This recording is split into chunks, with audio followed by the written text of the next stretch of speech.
Okay, I have some ideas for heliogenic.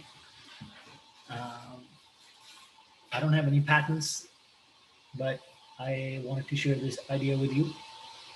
And it's a very simple idea because I think the main issue is one of scale, right? So as your product scales, which I really hope it does, then the problem is one of heat, right?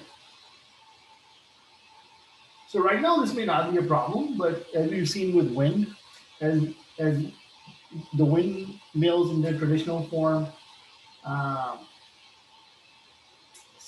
as more of them became were installed and it started impacting bats and insects. So we don't want the same thing to happen with heliogenics, right, or any other product. So I would say that's primarily why I thought of this, but I'm also thinking in terms of just uh, scalability for us all this from a sustainable angle with a biosphere angle to it. So yeah, that's my. I hope that like this idea has sex, like like going back to the TED talk from 12 years ago, and uh, hopefully some variation of this idea. I again like have nothing to do with this. I have no interest other than to see you guys prosper. So let me share what I'm thinking. I don't have a pointer, so I'm just gonna use my finger. So there's a couple of key components to this idea. I've tried to categorize them here. So if you just look at one, two, three, 1, 2, 3, 4, primarily it's 1, 2, 3. The fourth uh, component to this idea is something you already have. I think your rocks are stored somewhere underground. I don't really know. So I don't dig too deep. I just looked at this for an hour last night, and I don't know how the rocks are actually stored again, and how the whole thing, how heat actually gets converted to hydrogen. But sorry. So that being said, to come to the idea, my idea is really simple. It's a combination of ideas, and I was thinking about this, and I shared some other ideas with you guys through your Instagram as well, and sent a couple of messages through your website through the contact form. My name is Adil, by the way. I forgot to mention. So yeah, let's get to the idea now, right? So component number one is uh, the tracks, right? I may have forgotten one or two steps here because I just made this in like a couple of minutes. So these are the tracks. They're like kind of like train tracks, right? So oh, it's hot here today. No pun intended. Um, so the purpose of this track is because contingent on where the installation happens to be in the particular part of the world, and I believe the day of the year, that what determines the movement of the sun. I could be wrong about this. I could be very wrong about this, but I think that's how primarily the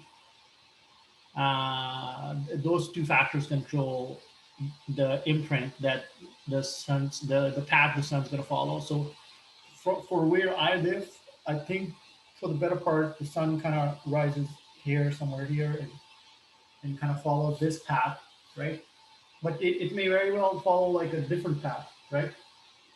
So anyway, so this is the sun, and I'm trying to showcase with this line right here, and I didn't do a very good job of this, but this is like the general path of the sun. So this is east, obviously that's west, and so that's one part. So coming back to the tracks, uh, this I'm not doing a good job explaining. So one is tracks. The other component is a tether or two tethers or more. Uh, I forget to mention the main idea. This would actually be number three. So let's put it in there. I'll put it as number five.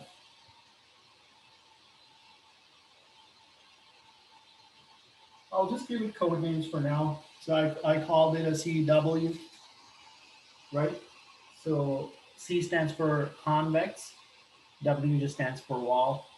I should call it CCW because It's a colossal wall of convex lenses. So this is this is one of the first one of the first ingredients. I just put it down as number 5. I should have put it down as number 2 or 3. So this is number 5 now. Okay. So number 5 is a colossal structure. I don't know how big this is going to be. That's going to determine on the math. Even if I don't even know if this idea is going to get implemented. But suppose the math works out and there's actual advantage in actually channeling sunlight through convex lenses. So, like I shared on the website, this is how I got the idea, I guess, because it's been lying around. I also have like a pocket microscope lying around somewhere. But so as the sun comes up, this thing, the sunlight goes through these lenses, right? So imagine if this is the wall. I don't know, like you'd have to do a couple experiments to be able to see if there's again cost justification for enabling this construct, whether there is a benefit or not. But if this was a wall, then there would be a patchwork of convex lenses there. So there's one here, and it wouldn't be of this size. It would probably be a little bigger. There would be one here. There would be one here. There would be one here. You could put a whole bunch of them in the wall. And just like you guys move, so this is your existing installation. This is the part where you have those 6 or I don't know how many components you have on the pedestal. It looks like a pedal, right? Maybe you should have like a name for the product. I'm just saying, I could be wrong. But this component right now, it has the $1 micro sensor, right, from the TED Talk 12 years ago. And the pedal does this. It does a lot of readings to be able to figure out where the sun is. And once they have the reading, then they can optimize the flow, the reflection to this part, the tower, right? But the same technology that does this can now go in the convex lenses. So you could put like a series of sensors outside the lens. So if this was the lens, right, then the sensors would go here, here, here, here, here, here, and they would do a reading. So, 6 sensors or whatever number of sensors on one lens could not be wrong. And then all of them would actually talk to each other as well. So, like I said, if there's a convex lens here, one here, then all of them should not be sending the same stream to the same receiver, just in terms of load balancing, and you don't want to make that too hot. And subsequently, you don't want to make the towers too hot as well, right? So these will talk amongst each other and do this, and obviously that's where the rays are going. And these are also going to be talking to each other, and they will have an understanding of where the load is going. So that was like the first set of ideas. So this wall would have the convex lenses, and to state the obvious, that the rays are getting concentrated. Now, because the sun is going to move, right? So maybe you want the wall to tilt a little bit. I don't know how much energy is going to be used for something like this. Depends on how you make this wall too, right? And what materials you make it out of. I don't think you need a lot of, I don't know how big these lenses are going to be, and what kind of energy can you really beam through them without them melting the outer structure. Or I guess there's ways around that problem as well. But again, it comes down to the math and efficiency. But initially, the wall can tilt, right? Uh, because when the sun's going like this, so this is the sun, right? Right now the sun is here, so that's pretty straightforward. The lens is here, right? And it does a couple of adjustments to be able to send it here and then send it to the tower. That's pretty simple. But what if the sun, instead of being here, is now here, right? So now the lenses would have to either do this, right? Or there would be another set of clever, like some other invention, contraption is the word I guess comes to my mind, but I'm not sure about that. But most logically, the lens is going to be pointing downwards. So instead of putting them on a pedestal, these things could move up and down, right? Up and down that environment. So now instead of being 2 or 3 feet or 5 feet from the ground, they go a little lower.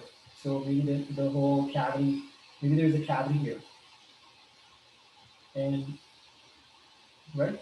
So these things now go underground, kind of, sort of. If this is like say surface, regular surface level, then these things go in a depression of sorts. So this reminds me of another idea I had for blimps, but I'm not going to talk about that. I also have this idea for a classroom of the future, as I shared. And in that idea, the idea in a nutshell, the part of the idea was this is before COVID. So you could either do the depression or you could make the floor in a modularized fashion, right? So imagine this is the surface now. This is not going up and down. Just imagine. It can do that as well, but so I think we envisioned it kind of like something like this, and then there were subcomponents. I can do. I think I have that image on the computer. Or it's definitely in the hard disk. But it's kind of like a pie, and the pie it it, it it opens up and it closes in, and then it can go up and down, and uh, yes, I'm not doing a good job of explaining the classroom of the future as well. I need that image in front because it's been 10 years. But you could split the surface here with some type of construct like that. So it just splits up, you know, and it closes, and it goes up and down because these things, I don't know how much maneuverability you're going to have here, right? Because they're embedded in the wall. Unless if you don't have to necessarily put that in the wall. I was thinking a wall would be a structure. You could just put them up on some pedestal, right? So I don't know if it's actually it could just be on a tower or like a pole or something, and then you could have convex lenses here, right? Anyways, I'm getting stuck in this problem. Another idea I shared with you folks, I think through your Instagram or maybe I sent it to the website, was for these components with the pedals, you can actually give them legs, right? Something like a spider. I don't know, I think spider has 8 legs. If you give these things legs and made it like it could like bend its stem, right? Have a whole bunch of movements, just like a robotic arm would, then then you have more maneuverability with them. So then they are in a much more flexible position that are able to get these sunlights from the convex lenses. So yeah, that's what I was thinking. Like maybe somehow make these movable and make them move like up and down so the floor moves, right? Because up until like 8 or 9 o'clock, the sun is going to be kind of right up to like 10 o'clock, like right, the sun is here. I would say like up until 8 or 9 o'clock depends on how when the sun comes up too, right? So it's different. So like say in the summer right now we have sun coming up around 5:30 ish. Until 8 or 9, the sun is kind of around what is that like 30, 35, maybe maximum 40 ish degrees off an angle. Now that's up till there. Now what's going to happen past that point? Again, it all goes down to math. If there's a need for building something like this in the first place. So that's when oh, I put hydraulics here. Under the wall there are hydraulics to be able to control this kind of movement, right? A little bit of this, tilt it, right? Something will go down and something will go up for it to tilt this way, right? well, you're going to be tilting the other way. So it would actually be like this. Something will go down here. But yeah, so that's where I put the hydraulics. Already mentioned the tracks. Um, so it's a combination of the hydraulics and the, yeah, I didn't number this right because I didn't number the tracks. But it would be the combination of hydraulics and tethers. So number two is tethers. And the tethers would kick in around, like I said, like it depends on when the sun and which angle it is, like around right now, say like 10 o'clock in the morning. So instead of the wall being like now embedded on the surface, whether it's on a like like a pedestal or like a wall itself with hydraulics, it is now going to be some kind of tether-based structure is going to lift it up. So there are going to be two additional towers. There's actually more components that I put in the ledger here. We'll talk about them. Now there are two towers here, right? It could be two, could be more, depends on the physics. And between the towers, there's tethers. I think there's something like this for the SETI Arecibo satellite. China's got one now as well.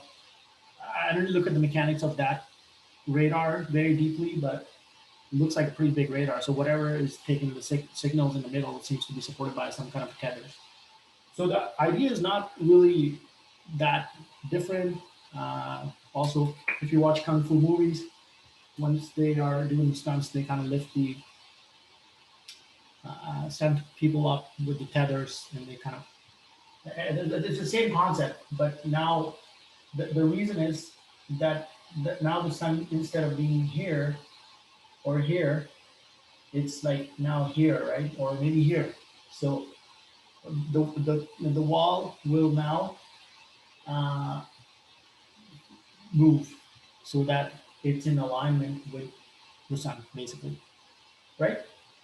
So that's a pretty straightforward idea or sub idea, because now you have the waves, say it's at 12, so the photons or the sunlight is coming in directly at a 90-degree angle, and so your mirrors are going to just, these ones, they can kind of remain the same or maybe even remain on the surface, but the wall has to move, right? I was thinking, sort of thinking of other ways, like maybe there's a clever way of not moving the wall, but the concave lenses, they, like this wall, instead of, you can build a wall in a modularized fashion as well. So the wall is built of components, right? Right? Like something like this. And what you can then have is that the lenses literally walk out of the wall by themselves. And then the wall, instead of being vertical, then reshapes itself to become horizontal, something like that. But the structure would look, instead of like this, it would look something like this, right? I don't know. These are pretty crazy ideas. And then the convex lenses will like reposition themselves here, so it becomes like a inverted L-shaped figure, something like that. So you don't necessarily have to use tethers. Then the wall would reconstruct itself, kind of like Legos with legs. Autonomous wall, kind of sort of with legs, and within that structure you would have convex lenses with also legs of their own. So step one, wall reconfigures itself depending on the hour of the day. Step two, convex lenses move into position after step one has been completed. Something like that, right? But to come back, I think your idea is fantastic. And the fact that Mr. Bill Gross is leading it is pretty phenomenal, because I think Mr. Bill Gross has uh, he's he's documented so many startups, right? That was the video about uh, the the most important things for startups, timing. So I think I found out about that through A360D at some point. So anyway, so come back to the setup idea. So yeah, that was the tower with the tethers. And now let's talk about number three. And the numbering is off, like I said. So number three is, I call it BSP or BSS. But basically, they're Bucky structures. So Bucky structures, I'm pretty sure you guys know that they kind of look something like this, right? So this is now surface level. The Bucky structures, I think they're hexagonal. I can never say the word. How many sides does the hexagon have? Six. One, two, three, four, five. No, I can't draw a hexagon. One, two, three, four, five, six. That looks like I can't draw a hexagon right now. But basically, the like structurally, it's pretty stable. It has to do with something to do with the structure, the lattice structure. I don't know the physics behind it or the math, but basically, this is what the core proposition of the idea is. To these were the not to all sound order. These were the sub ideas. Uh, the Bucky structure, I would think, would be the primary, one of the core ingredients, because you want to encase this in, I would think, two Bucky structures. So a Bucky structure within a Bucky structure. So the first Bucky structure, which well, you can kind of argue with that the outer shell should be the primary. I just made this up in 10, 15 minutes, like I said. Yeah, well, so, but it doesn't matter which one you call which. So the primary one is inside, right? Or it could be the secondary one. The primary one, in case, like, is where all those units are within, it's within the structure. And the secondary Bucky structure contains the primary. So it's like basically two shells or two layers of the Bucky structure. And the reason why I did this is because what if you need some kind of airflow to uh, to maintain the temperature here, right? What if things get really hot, right? And maybe the materials have not kept pace. Or some, I don't know. There could be a reason why you need that. So that was the primary reason, right? And I've shared another idea through the website is then you would have these critters or automatons that like are kind of like spider shaped, and what they will basically do is they would literally carry like some kind of phase fire hose with them. I don't know how big these are going to be, and definitely a bunch of crazy ideas, right? So I don't know what a fire hose looks like, right? And they would carry this with them, and from time to time they would get out of their chamber, climb on top of the outer wall, and just hose it down to remove any dust or any other pollutants that may have some grime or whatever like that. I hope that it uses water, otherwise we would have a ecological problem on the site and at some point in the near future. But yeah, that's another thing I was thinking. The other thing with the outer shell is actually more detailed now that I'm talking about it. Uh, hey, so the other thing I was thinking is I got this from learning about ancient civilizations. Uh, Sometimes I look them up. So I think in ancient Persia they call these wind catchers or wind towers. I forget the exact name, but they kind of look like this. So this is kind of like a inverted L-shaped figure, and basically cool air comes in. I think that's how it works. I think the flow is this way. So the air is coming in this way, if I remember correctly, and it goes in, and there's like a water chamber underneath the floor or something like that. So as the air interacts with the water, and because evaporation is a cooling process, it takes that cool air. This is like the air condition. That's how air conditions used to be, I guess, thousands of years ago. And it takes that cool air, it recycles it through the room, let's call it, or the house, and obviously hot air rises up. So then there's another outlet somewhere. These are both inlets. I didn't build the outlets, but there would be another structure like this. I don't know of what height, whereby the cool air is coming in. It's cooling the air between the two Bucky structures. So this region here, right? This region here is going to be cooling it just to maintain an optimal temperature, whatever that temperature may be, right?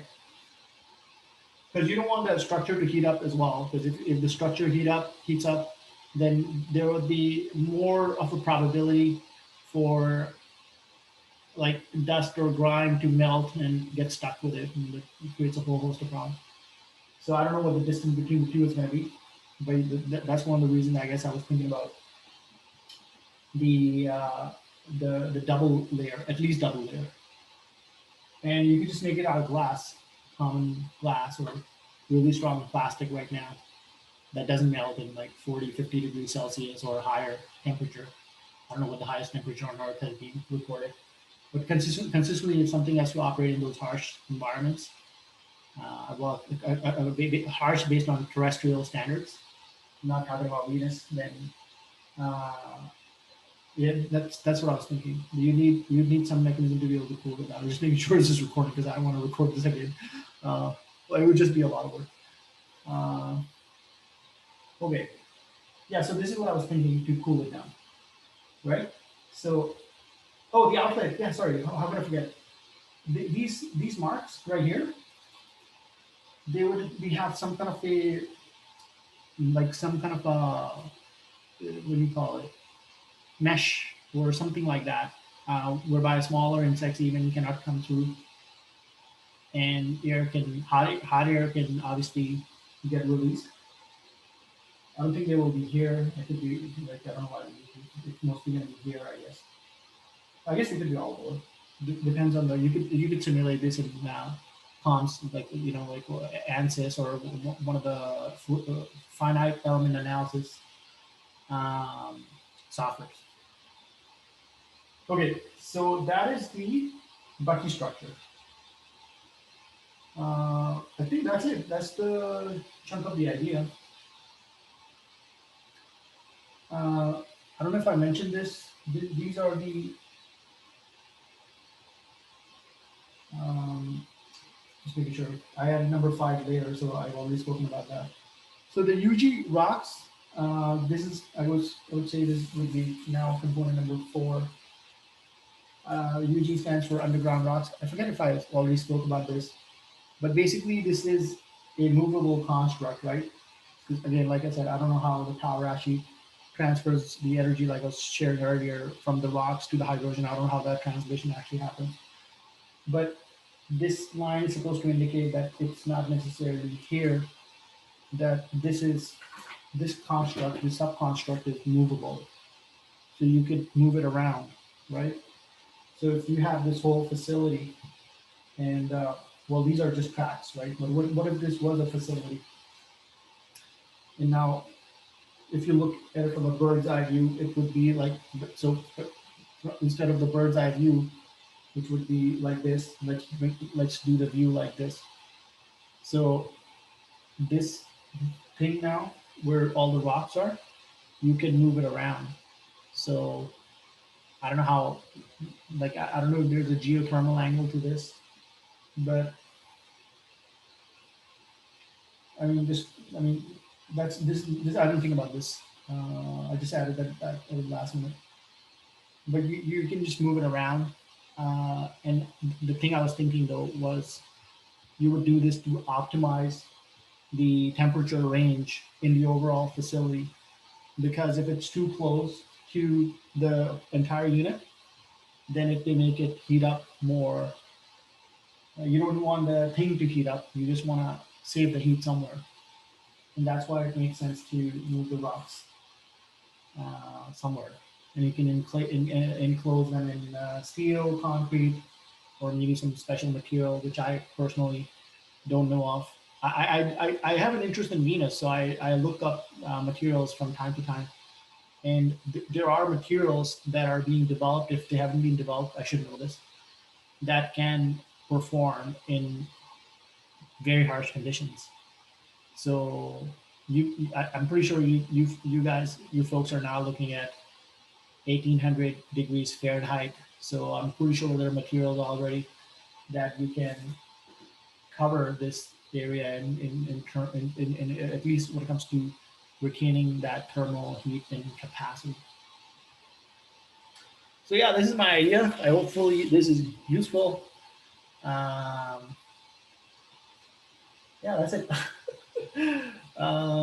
I'd love to see this idea take roots, and I wish you guys lots of success. I should be working on my hackathon, but I've been thinking about your startup, and like I said, Mr. Bill Gross seems like the right person to lead this team, and yeah, I'm really excited to see what's going to come out of this. It's actually very aligned with my personal vision as well. If you go to my YouTube page, I didn't know of your company up until yesterday.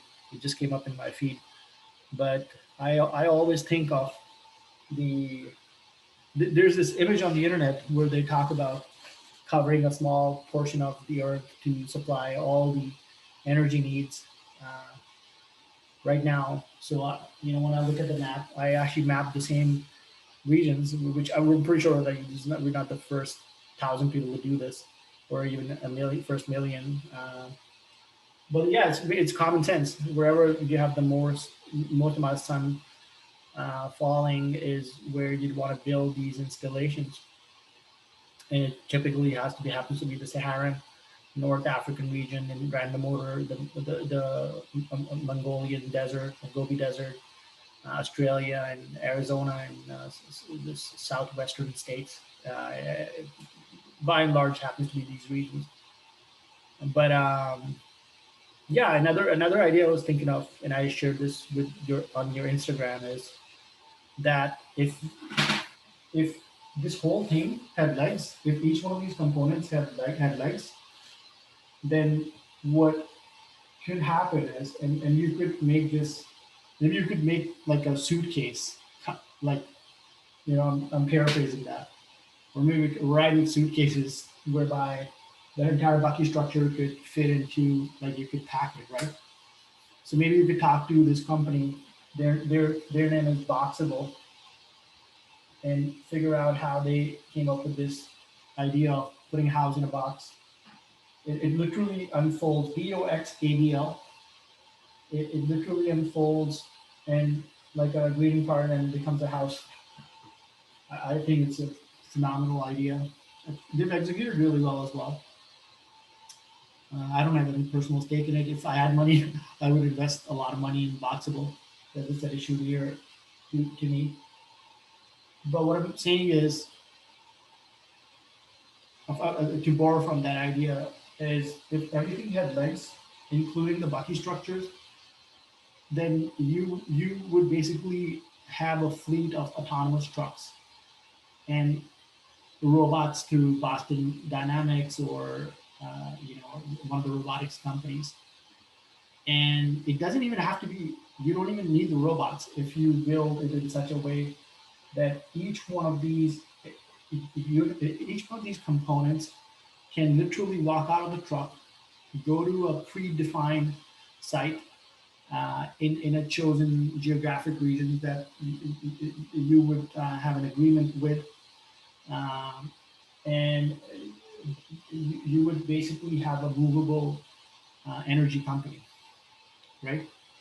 I think that could be very interesting. I could be wrong about all of this, not intentionally, but if you had if there was a institution, an organization, a system, a network whereby the the beings, for lack of a better word, or the inventions walked up to the energy source, I think that would be something.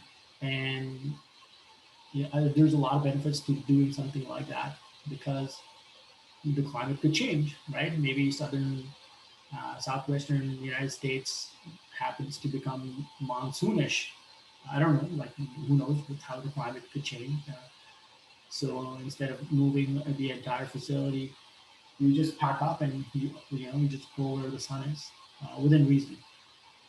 Um, but yeah, I primarily came up with this Bucky-based idea and the movable constructs because uh, insects and birds. So I think that's my primary. I like insects. I like animals, and I want to just share this with you so you can get some patents in. At the very least, get some maybe provisional patents in. Again, I don't mean that as a to distract you. Um, you guys, you know about like this because you observe so many startups to build those. So yeah, this is my intention, and yeah, I hope you guys do well. I'm really excited to hear what Heliogenic does next. This could be a very interesting movement, and I hope you guys work with Tesla as well. So maybe you have a gigafactory, and then you have a heliogenic installation right next to it, and not to distract you again, but maybe there's a what do you call it, agricultural facility next to it. So you are going any excess heat or maybe water that comes as a byproduct can then be fed to these agricultural facilities. Uh, that would be pretty cool. Um, you know. Anyway, I'll probably keep thinking of ideas. If I have more ideas, I will share it with you. Thanks very much for watching. I don't know how long this video has become. 40 minutes. I hope somebody does watch this at your company. And if there's any way I could assist, you have my email, so happy to assist, sign the legal documents, and go from there. Have a great day. Thanks so much. Bye now.